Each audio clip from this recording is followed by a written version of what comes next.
Olá pessoal, seja bem-vindo a mais um vídeo aqui no canal do Humaniza. Se você ainda não me conhece, eu sou o professor Rodrigo Badaró e trago aqui no canal sempre discussões relacionadas à ciência política, história e às ciências humanas de um modo geral. Então se você tem interesse em temas como esse, já clica aqui embaixo para se inscrever, ativa o sininho para receber todas as notificações dos próximos vídeos e vem comigo conferir esse vídeo que nós vamos falar um pouquinho sobre o civil e o militar. Lá em 1964, na ditadura civil-militar, e agora, em 2018, até 2022, pelo menos, com o governo do presidente Jair Bolsonaro.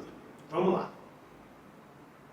Bom, pessoal, durante muito tempo se estudou a história do Brasil, do período entre 64 e 85, como sendo o período da ditadura militar. Tá certa essa análise? Tá certa. O que estaria errado se você chamasse esse período de revolução. Eu não vou entrar nesse assunto agora, mas tudo bem chamar de ditadura militar. Porém, nas últimas décadas, a historiografia, os estudos sobre esse período caminharam bastante para entender como que foi possível toda aquela estrutura, desde o golpe de 64 até as políticas todas que seguiram nas décadas seguintes. E ao fazer esse estudo, a gente percebeu que não se tratava de um regime só militar, de um projeto que poderia ser mantido, o golpe teria sido consumado e todos os anos de governo militar teriam se mantido exclusivamente por conta da força dos militares. O que se percebeu, na verdade, é que havia uma rede muito ampla que envolvia expressivos setores civis da sociedade brasileira. Então não era só um projeto militar, era um projeto, e esse é o nome que a gente costuma dar hoje para falar do período, civil-militar ou mesmo empresarial militar. Vocês vão ver na imagem que há uma rede muito ampla, e até difícil de explicar, não vou explicar, mas a ideia é só entender que havia vários segmentos, vários órgãos criados que buscavam atuar em diferentes frentes, desde fazendo alianças, buscando apoio lá nos Estados Unidos, treinamento militar, então essa parte mais de fato militar, mas por outro lado a produção de conteúdo, de ideias, a disseminação de notícias, até o que a gente hoje falaria em fake news, mas de notícias que difamavam, especialmente candidatos de esquerda, os comunistas então nem se fala. Havia institutos criados para funcionar nesse intuito, de garantir a derrota, a destruição, até vamos dizer assim, de candidatos, ou possíveis candidatos de esquerda, comunistas, dentro daquele cenário de caça às bruxas, de anticomunismo que era muito forte lá nos anos 60. Esses grupos, inclusive, eles tinham forte relação também com a produção de notícias, então tinham braços desses institutos que alcançavam os principais veículos de comunicação do país. Então isso fazia com que fosse, de fato, uma rede muito forte, capaz de produzir notícias, de influenciar o imaginário social, popular, para entender que de repente as pessoas passam a ter um certo temor do comunismo, ou mesmo muitos vão justificar e até apoiar o golpe dado em 64. E não foi só no período propriamente ali do golpe, nos anos que antecederam o golpe, que a gente viu a articulação entre setores civis, empresariais e militares. Essa articulação ela continuou existindo nos anos seguintes. Então a gente vai ver, por exemplo, que os ministérios ligados à economia, planejamento, finanças, eles tinham grupos empresariais, ocupando esses cargos, fazendo planejamento econômico do regime militar, civil-militar. E esses grupos tinham ampla autonomia na operacionalização, na administração desses ministérios, como já disse o próprio ex-ministro daquele período, Delfim Neto. Então, lado a lado a um gabinete militarizado, a presidentes, juntas militares, tinham grupos civis e empresariais que tocaram agendas de seu próprio interesse. Então a gente vê que nesse período, por exemplo, há uma ampla abertura econômica no Brasil. Por mais que sejam períodos ditos nacionalistas, a política econômica não é uma política nacionalista. Ela é uma política aberta, de associação ao capital estrangeiro, que já começa a acontecer ali nos anos 60 e principalmente nos anos 70. Bom, e o que isso tem a ver com 2018, com esse momento que a gente está vivendo hoje? Eu acho que tem bastante a ver. O que está acontecendo no Brasil desde 2019, mais ainda em 2020?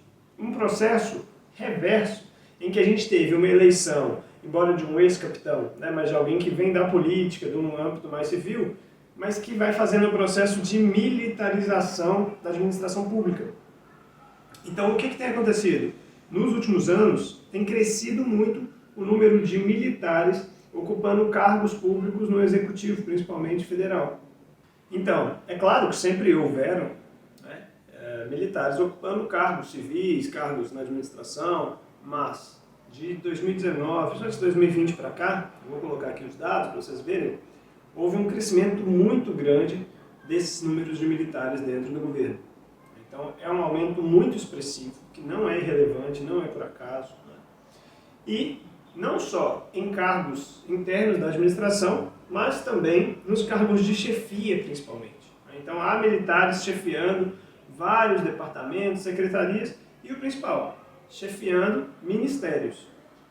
Então, a gente vivenciou no Brasil experiências trágicas de militares em área que não dizem nada a ver com a sua formação, né, como foi o caso mais dramático e traumático do ministro da Saúde. Mas também tivemos militares em cargos chave para a política do governo, né, como por exemplo na Casa Civil.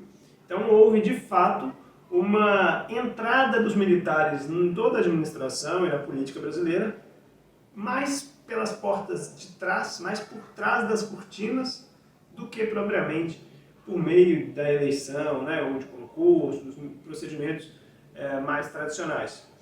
Bom, e o que isso indica para a gente? Basicamente, indica que políticas serão feitas, continuarão sendo feitas em defesa dessa classe, né, de modo, digamos, corporativista. Então, a gente teve, por exemplo, só para pegar um caso aqui bastante importante, que foi a reforma da Previdência, né, que afetou vários setores do funcionalismo, enfim, dos trabalhadores brasileiros de forma geral, mas preservou as carreiras militares. Então, a gente vê que há uma influência também nas políticas tomadas.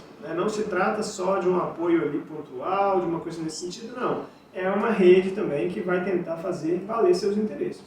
E isso a gente já percebe em algumas dessas reformas, desses grandes feitos, além de várias outras políticas, várias outras ações que vão favorecendo o setor militar como se fosse uma classe ali a ser tutelada e mais bem protegida pelo governo. E aqui tem uma outra coisa importante. As pessoas tenderam a achar que a aliança entre militares e Bolsonaro foi uma coisa feita de última hora, uma coisa meio de improviso, como às vezes o próprio Bolsonaro gosta de transparecer, né? Então a própria definição do general Mourão como vice foi uma coisa anunciada só no final, mas na prática o que a gente vê é que já havia uma tentativa, uma inserção considerável do Bolsonaro dentro dos quartéis, dentro das escolas militares. Se alguém tiver curiosidade, existe um livro do Piero Leiner, acho que é assim que fala o nome dele, sobre guerra híbrida e sobre como que essa disputa interna dentro do Exército, essa construção de uma candidatura e de toda uma pauta mesmo, do que é a política, de qual que é o sentido da política, de como que a política tem que trazer certos valores como fundantes, como fundamentais, como é que isso foi sendo construído pelo menos desde 2014. O que ele nos traz nesse livro é que o Bolsonaro passou a visitar, a fazer parte da fileira da frente das formações de oficiais das faculdades militares, especialmente lá os agulhas negras. E com isso, então, foi criando uma proximidade muito grande desses núcleos das Forças Armadas. A proximidade com o general Mourão já se deu também desde esses tempos.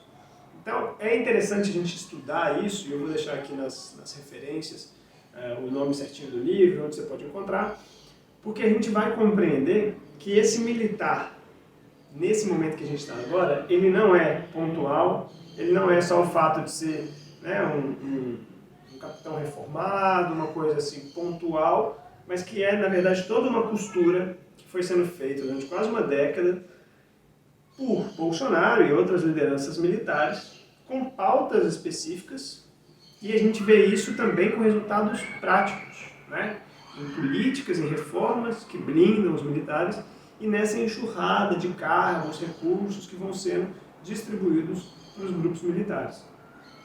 Então, fechando um pouquinho o raciocínio, para você que está acompanhando lá desde o início, se lá em 64 até 85 a gente precisou colocar o civil e o empresarial como parte do projeto do regime militar, que até então a gente chamava só de militar, agora vamos falar civil, empresarial, militar, Agora, no governo Bolsonaro, eu acho que é muito importante a gente trazer e dar o devido valor e centralidade para os militares.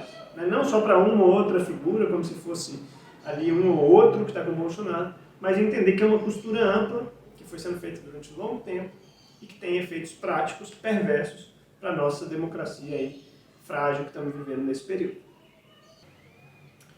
Bom, pessoal, era isso que eu queria falar para vocês hoje. Espero que vocês tenham gostado. Me conta aqui nos comentários se você conhece alguma dessas coisas que eu falei, se você tem interesse nesses assuntos, depois eu posso voltar a falar mais sobre esses temas.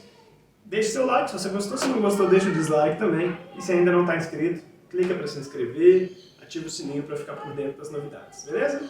Então é isso, um abraço para vocês e bons estudos!